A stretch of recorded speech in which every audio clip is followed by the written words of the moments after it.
Now, there's been a leap in global oil prices following attacks on processing facilities in Saudi Arabia on Saturday, which cut Saudi output by a half.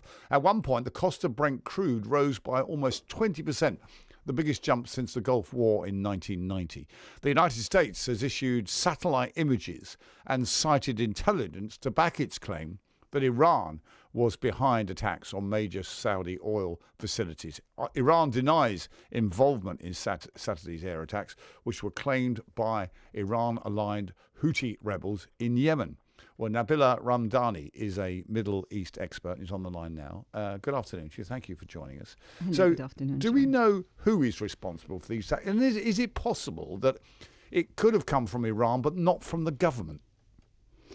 Well, the Houthis spokesman, which is, of course, the rebel group in Yemen, who has been fighting the Saudi-led military coalition in their country, Yemen, for the past 4 years, and who's been backed by Iran in doing so.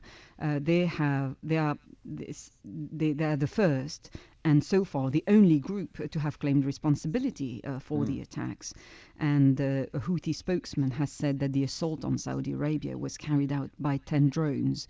The Houthis recently acquired much more powerful drone technology that has given them the power to strike targets more than 1,000 miles away, according to well-sourced report by the United Nations.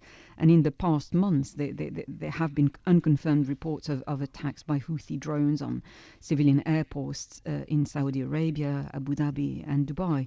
So it is claimed that Iran has been helping the Houthis to acquire and use the advanced drones, but this is a claim that both Iran and the Yemeni rebels deny. So Iran may have a point then. Yes, they're backing the Houthi rebels in Yemen, but it doesn't mean to say they had anything to do with these drone attacks. Well, meanwhile, the Trump administration has directly blamed Iran, saying that the attack on the Saudi oil facilities fits in with a pattern of attacks to oil tankers and infrastructure in past months in the region. And Iran has been accused of carrying out those attacks on oil tankers in response to sanctions on Iranian oil that are crippling the Islamic Republic's economy. But again, it has to be said that Iranian government representatives in Tehran have completely denied any involvement in the attack on Saudi Arabia on Saturday. So is there likely to be more attacks?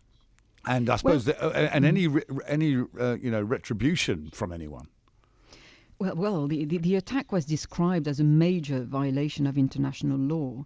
And U.S. President Donald Trump said his country was locked and loaded for action against those responsible. So this is, of course, a gun reference.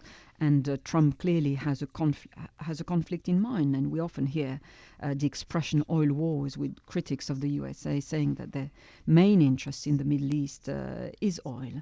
And in the meantime, Iran has responded to those threats in kind, suggesting that they are fully prepared for potential conflict. Which would be catastrophic, wouldn't it, for the region, for Iran, and probably for America standing on the world stage, I would say. Well, absolutely, and not least of all, I was hinting at one of the most horrendous wars in the world today that is still happening between the Houthi rebels and indeed Saudi Arabia.